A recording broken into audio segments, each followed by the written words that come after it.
नमस्कार, मैं दिव्या त्यागी और आप देख रहे हैं भारत 24 एक्सप्रेस। आइए नजर डालते हैं इस वक्त की खास खबर पर। मजदूर नेता रामदास मानव ने फिरोजाबाद विधानसभा चुनाव निर्दलीय लड़ने का ऐलान किया है। उन्होंने बताया कि फिरोजाबाद के गरीब मजलूमों की लड़ाई पिछले लंबे समय से लड़ रहे हैं। इन गरीब मजदूरों के स्वाभिमान सम्मान के लिए चुनाव लड़ने का ऐलान किया है। बताया कि उत्तर प्रदेश सरकार द्वारा पिछले 8 महीनों से एक शासनादेश जारी किया गया है, उसका पालन आज तक नहीं हुआ है। कारखानेदार गरीब मजदूरों का हक देना नहीं चाहता, इसीलिए चुनाव मैदान में उतरे हैं। कहा कि अगर गरीब जनता का वोट मिलेगा तो उत्तर प्रदेश की विधानसभा में इनकी आवाज बनने का कार्य करेंगे। देखिए, फिरोजाबाद के गरीब मजलूमों की लड़ाई मैं पिछले एक लंबे समय से लड़ रहा हूँ।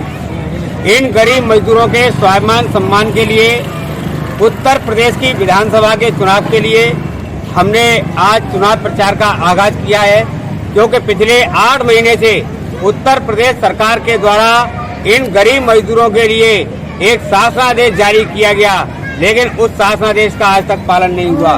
क्योंकि फिरोजाबाद के जो माननीय विधायक जी हैं, उनके दबाव में यहाँ के प्रशासनिक अधिकारी इन गरीब मजदूरों को उनका हक नहीं दिलाना चाहते और कारखानेदार देना नहीं चाहता।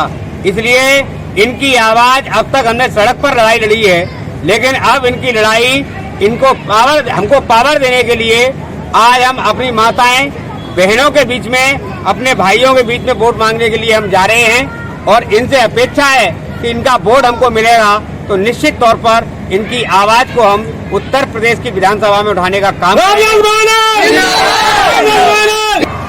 जिससे इन गरीब मजदूरों को इनके वाजिब हक, जिनकी आवाज कोई नहीं बनता, मैं उनकी आवाज को बनने का काम करूंगा। अच्छा, आप जी जिस तरीके से आप चुनाव लड़ने की कोशिश में हैं, आप प्रत्याशी एक रूप में किस पार्टी से हैं, कि निर्दलीय हैं, किस प्रकार से आप चुनाव लड़ना चाह रहे हैं? देखिए, मैं जनता के बल से, जनता के धन से और जनता के सिंबल से ही चुनाव लड़ूंगा।